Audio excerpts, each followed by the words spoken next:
something. Who asked you about it? Senator Bovey? Oh, like scroll. Thank you, Madam Speaker. I speak from the unceded territory of the Algonquin people. Colleagues, today I rise in full support of Senator Klein's Bill S-241, an act to amend the Criminal Code and the Wild Animal and Plant Protection and Regulation of International and Interprovincial Trade Act. Several aspects of the Act, as stated in the preamble, are of particular interest to me. Quote, whereas animal care organizations that meet the highest standards of animal care may serve the interests of animals across many species with regard to animal welfare, conservation, non-harmful scientific research, and public education. And whereas animal care organizations may contribute to wildlife rescue and rehabilitation, the provision of sanctuary for animals in need, the restoration of wild populations, and research. These summarize the goals, purposes, and work of the Assiniboine Park Conservancy in Winnipeg. Its zoo, gardens, and parks. All the bill's goals have proven to be attainable. I recently met with Margaret Redmond, CEO, and Grant Furness, Senior Director of Animal Care and Conservation at the Assiniboine Park Conservancy. Located on Treaty 1 territory within the province of Manitoba, the traditional lands of the Anishinaabe, Cree, Oji-Cree, Dene, and Dakota peoples, and the homeland of the Métis Nation. I can attest to the fact that the Conservancy supports this bill in its current form. They referred to it as, quote, a fantastic bill, trailblazing and revolutionary, and people are talking about it, end quote. First, I declare an age-old personal history with this zoo. In the 1950s, my father, a knowledgeable animal conservationist, was the chair of the zoo's board. He and I went often, he walking, I on my bike. We spent much time behind the scenes with the keepers. As I can say, the attitudes I experienced then do not differ from those expressed throughout this bill. I am pleased to see those principles and standards coming into wide use. Mr. Furness told me the public is increasingly aware of animal welfare standards, expecting our zoos to be transparent and meet high standards, standards that improve constantly. The Winnipeg Zoo's Journey to Churchill exhibit is an excellent advance expression of this bill. It is a rescue center for orphaned polar bear cubs. They are rehabilitated at the Leatherdale International Polar Bear Conservation Center and on view in an expanded habitat.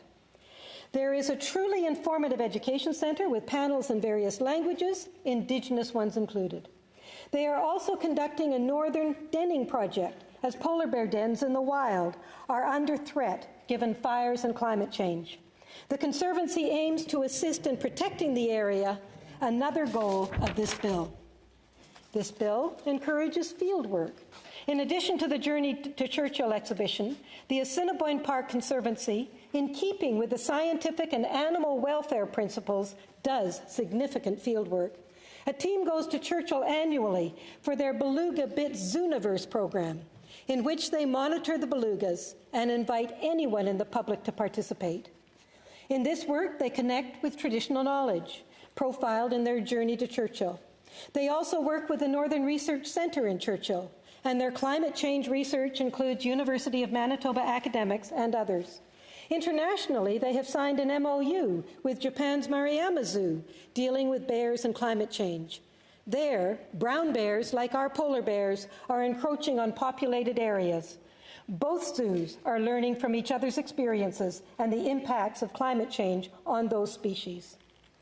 In keeping with the conservation aspect of this bill, the Assiniboine Park Conservancy has worked diligently to preserve the power-sheep butterfly, dependent on the tall grass prairie. Their research has saved the species from extinction. Only about 50 were extant at the outset of their work. This year, they are about to release 300 back into nature. Their first release several years ago was only 6.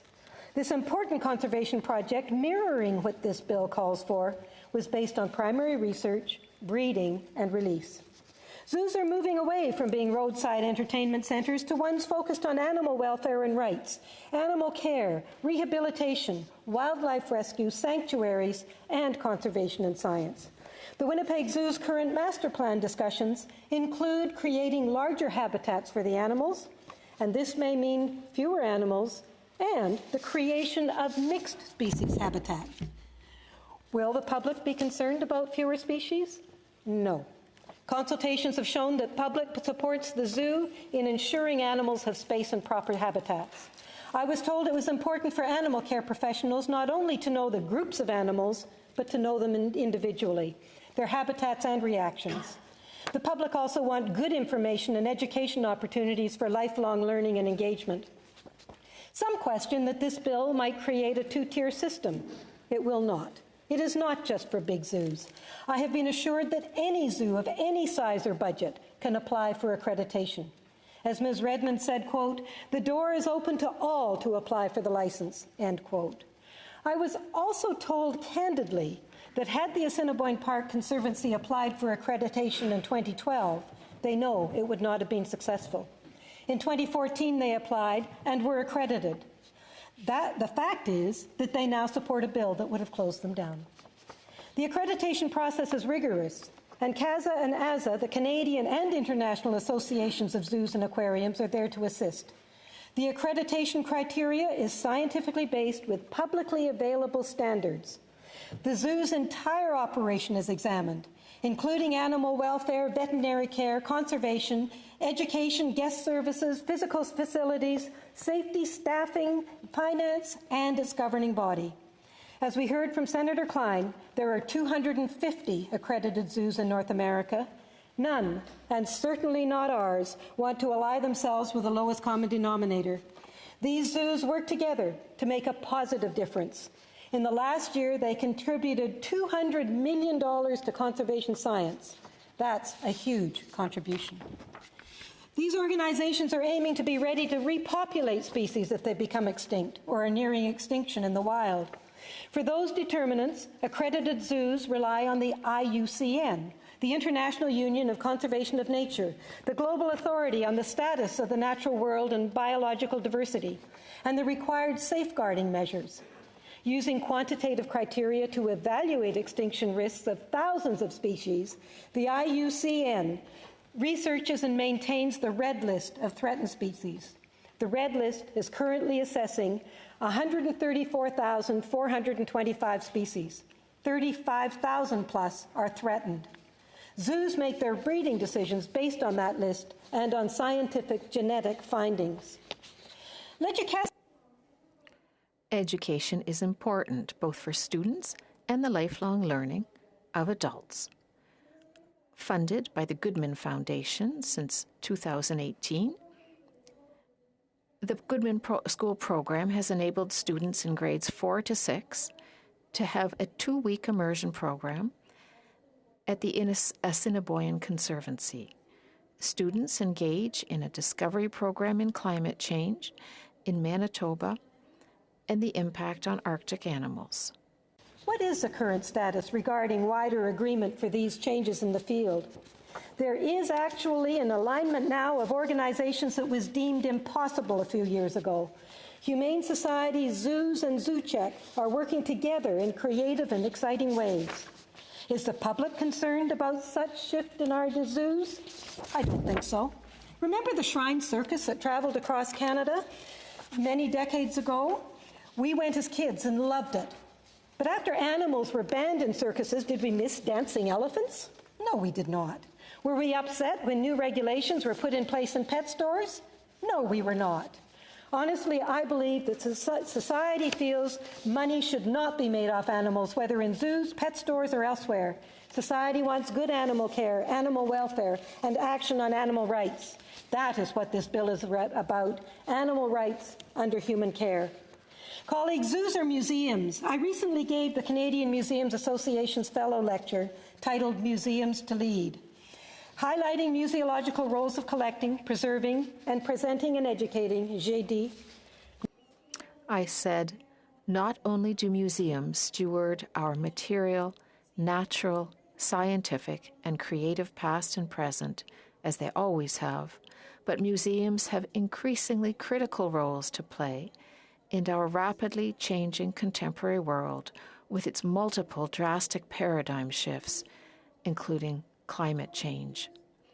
Museums can and should lead.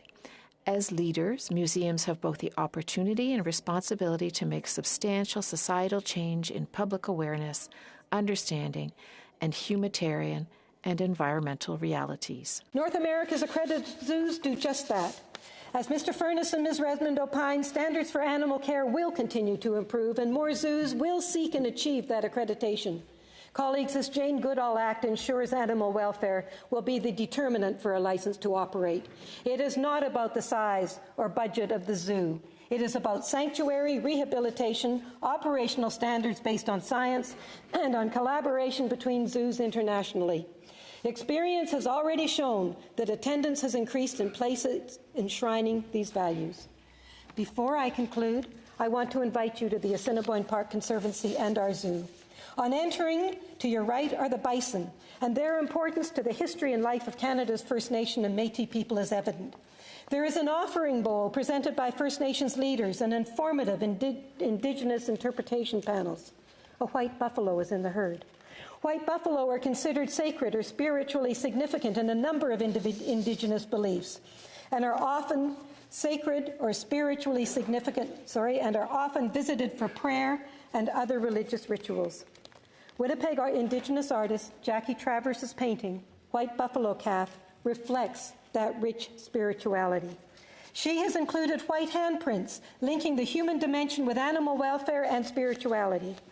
Colleagues, as Senator Harder mentioned, the Jane Goodall Bill has been publicly supported by coastal First Nations. In their letter, they stated the reason for their support. Coastal First Nations CEO Christine Martin-Smith said, "Far too long, our relatives, bears, wolves, cougars, whales, seals, sea lions, birds, salmon, halibut, herring, and all living creatures have not been recognized by Crown governments and modern society for the individual beings and collective societies that they're part of.